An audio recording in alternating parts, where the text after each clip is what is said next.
All right, small group leaders. Trevor here. I've got a short video here for you just to recap some of the information we went over this past weekend at our small group leader meeting.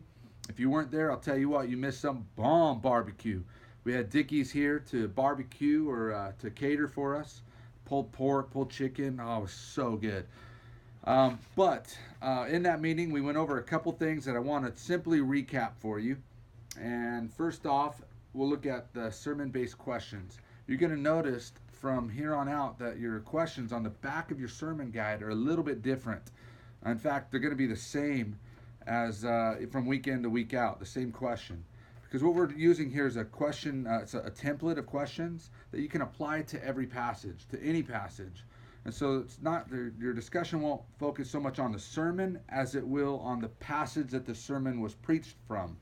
And so that passage will be clearly written on the front of your notes, so you'll know what passage you're dealing with, and then you'll be able to go through your sermon-based questions. Now, just a reminder, before you get into your sermon-based discussion, let me just challenge you guys. It's important just to look around and have an icebreaker question, okay? You don't want to get started into your discussion without some sort of fun, ice-breaking type question, like, what was your, the favorite thing you did today, or if you could go anywhere in the world, where would you go? Just some fun, get to know you type questions.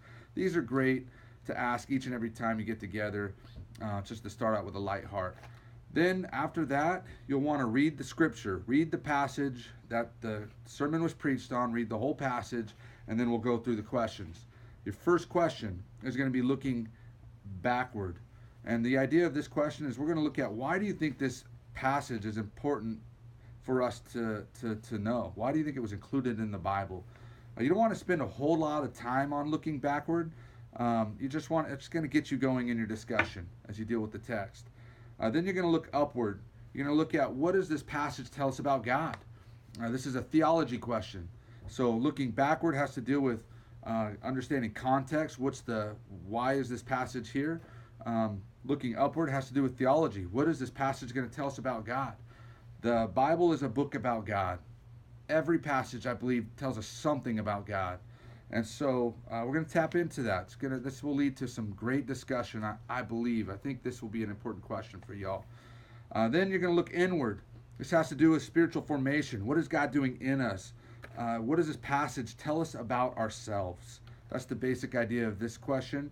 Looking outward, this has to do with what do we learn from this passage and how to treat others. Sometimes there'll be a very direct, clear command, like love one another. That's what we need to do.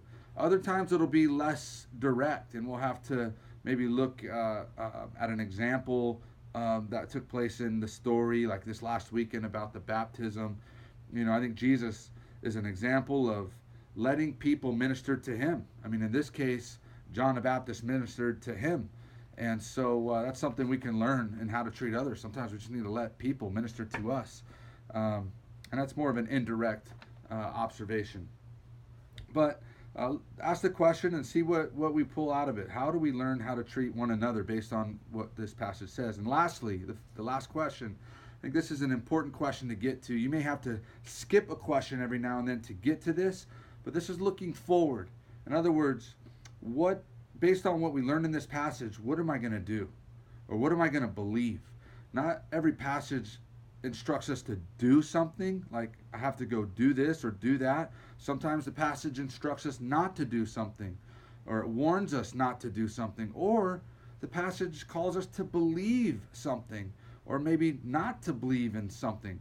So pay attention to forward. It should call us to some sort of decision making or some sort of action that we should be taking. So those are going to be your 5 template questions. I'm going to send you an article. It's going to be called the Direction Questions article, and it'll elaborate on all this a little bit more. So thanks for watching. Please print the article, give it a read. If you have any questions, please let me know, and we'll talk more about it.